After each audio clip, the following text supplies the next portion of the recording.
Here we go. We're just a ring announcements away. The following contest is scheduled for one fall with a 30-minute time limit. Your referee, P.J. Drummond. That guy again! How did he keep getting the assignments? We need to talk to Bryce about that. I mean, Bryce is the head of referees. He schedules this. Introducing first, from Merivale, Quebec, Canada, he is the Heartbreak Kid, Kevin Steen. He really is delusional. He really is.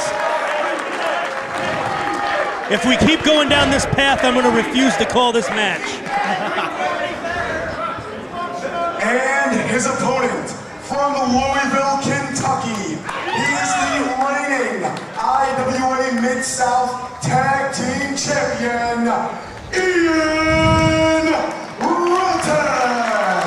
The IWA Midsouth Tag Team Champion? Yeah, we'll let him. He holds both belts himself? Yes. Impressive. He holds them both while Pondo's in Japan. All right, here we go. Referee P.J. Drummond checking both men. This is a big opportunity for Kevin Steen. Everyone that comes through the IWA Midsouth locker room has to go through the Ian Rotten test. I think tonight might be the Ian Rotten test for Kevin Steen. Can you hang with Ian Rotten? Well, if he wants to come out here and call him Vince, shouldn't he be kissing his ass if he wants to work here? Well, maybe. Kevin Steen, certainly no shortage on ego. He certainly is very confident in himself and his wrestling abilities. You have to be impressed with a guy that in his IWA debut goes all the way to the finals of the most prestigious tournament in this company. Both men now. Both these guys are a little bit of a power is probably even. Both these guys really similar in builds.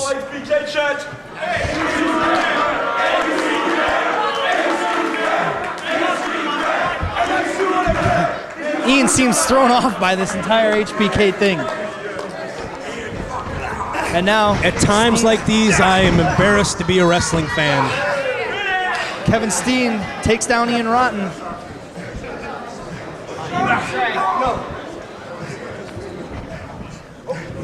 Now goes down and grabs the head, the side headlock. You can hear the impact there. Those palm strikes from Ian Rotten.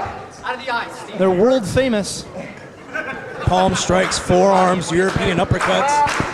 Never want to take your eyes off of Ian Rotten. That's rule number one when you're in the ring with him, is never take your eye off of him, because that's when he'll gouge you in the eye, stomp you in the foot, do whatever it takes to make sure that you know that you always have to keep your eyes on him. And now Ian reverses the tables, now sends Kevin Steen down to the mat. You talked about it earlier, the health of Ian Rotten coming into this match.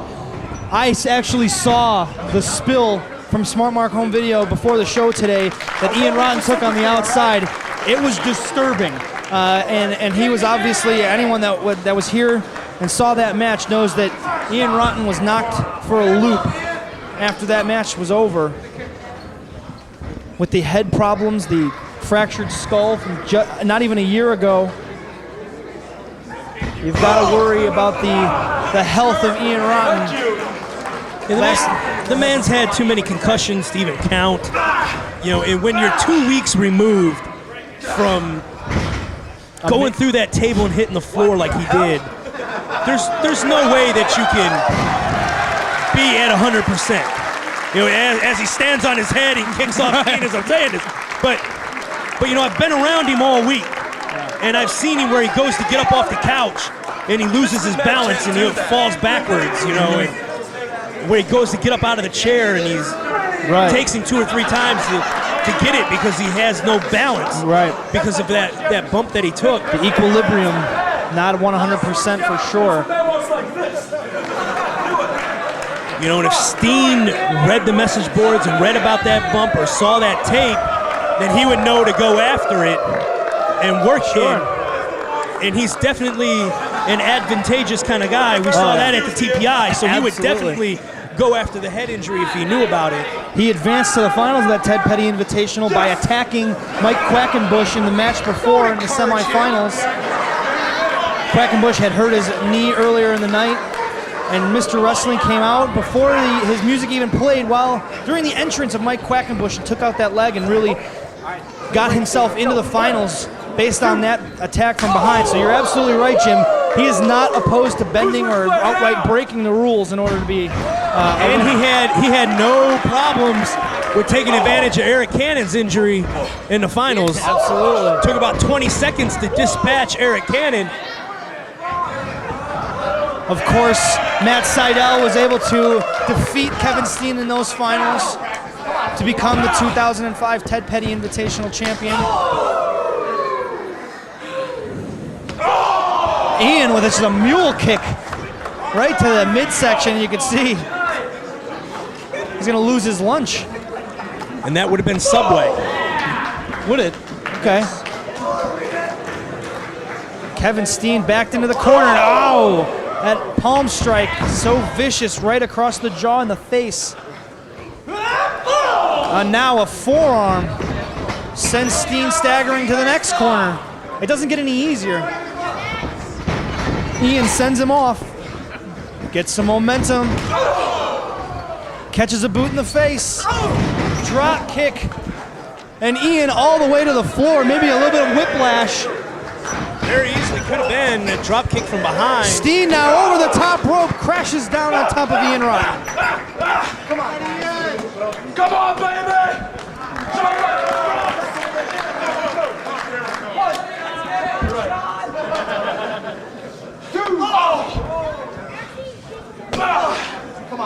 Kevin Steen now taking advantage. I don't know that this is where he wants to be with Ian Rotten, though. He does not want to go to the floor. That is definitely the wrong place to be with Ian Rotten.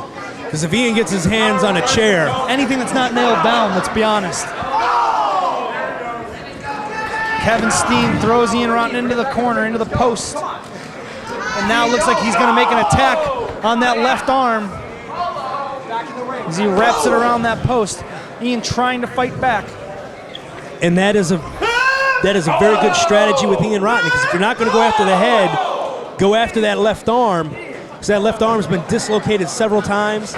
Ox Harley gave him a slop drop into a bed of glass in a Four Corners of Pain match, and it popped the shoulder out.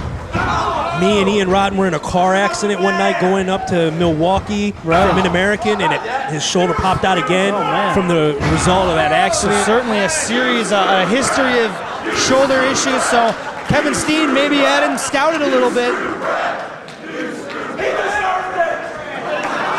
Coming from a Canadian. Yeah, coming from a Canadian. I'm going to tell all his Canadian friends that he said that. Kevin Steen now has gotten a chance to really take advantage of Ian Rotten.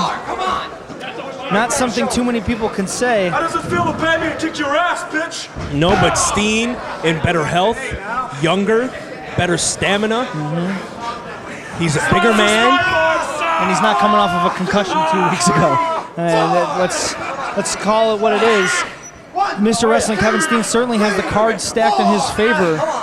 Can he take advantage of that is the question. But you never know. You're a rotten rush away from being unconscious. Or a chair shot away. Right. Or a European uppercut away.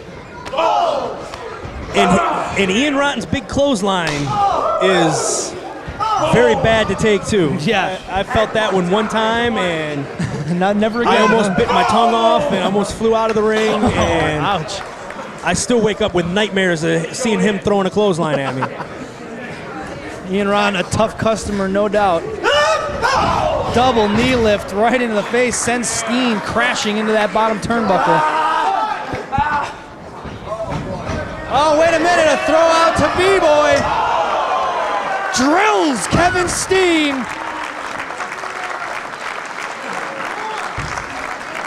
Yeah, but he's trying to get feeling back into that left arm.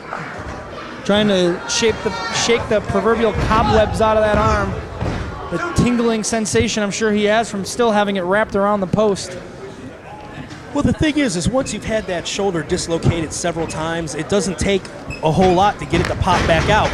It doesn't take a whole lot to get it to move just enough to pinch a nerve and cause you to, that whole arm just to go numb where you can't feel it, you can't use it. Absolutely. And we just saw there, Ian Rotten had that shoulder go first into the turnbuckle, and Steen threw him over and then is now right on top of that shoulder yet again. Now, nice front flip leg drop from Kevin Steen. 1, 2, almost 3. Got mere inches away from a 3 count there.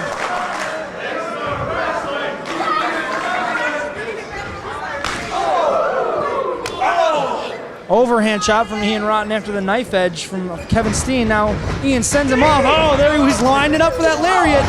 He's very lucky that he ducked out of the way of that one. Flying forearm, and now Kevin Steen, I think, maybe trying to kip up, and I don't think it's going as successfully as he would hope.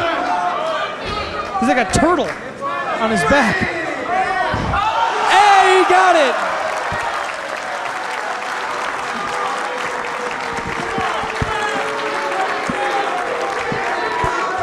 Ian back to his feet. Big slam. Stomps down on his face. Steen pointing to the top rope. We've seen him use this before. A beautiful moonsault is usually what he goes for off the top rope, but I don't think that's what he's looking to go for here. Kevin Steen. Oh, the top rope elbow. Perfectly placed right in the sternum of Ian Rotten. Uh-oh. Are we going to see some chin music? He's tuning up the band.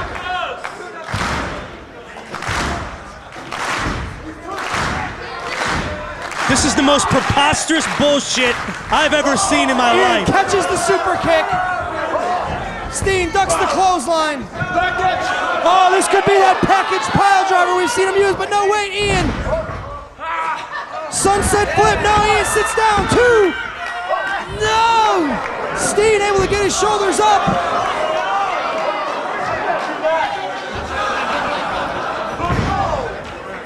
Drops the elbow. I don't know, he was going for another move but decided against it. I think he was going for the Montreal sharpshooter. Ah, yes. I hate Bret Hart.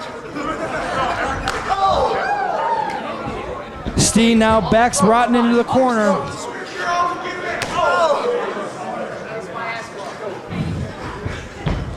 Goes to send him off. Ian reverse into the corner again. That shoulder into the top turnbuckle. That could do it. 1, 2. Wait a minute. He got his foot up on the rope. PJ German was out of position. Luckily looked up just in time to see Ian Rotten's foot on the bottom rope. Ian, last ditch effort. I think that could have been it. I'm surprised he was able to muster up the thought to get it, see where he was in the ring and get his foot up on the rope, but now Kevin Steen back up to the top rope. Oh, Ian got his knees up on the senton. He got his knees up on the senton. Lombardi strong cradle, 1, 2, 3. Ian Rotten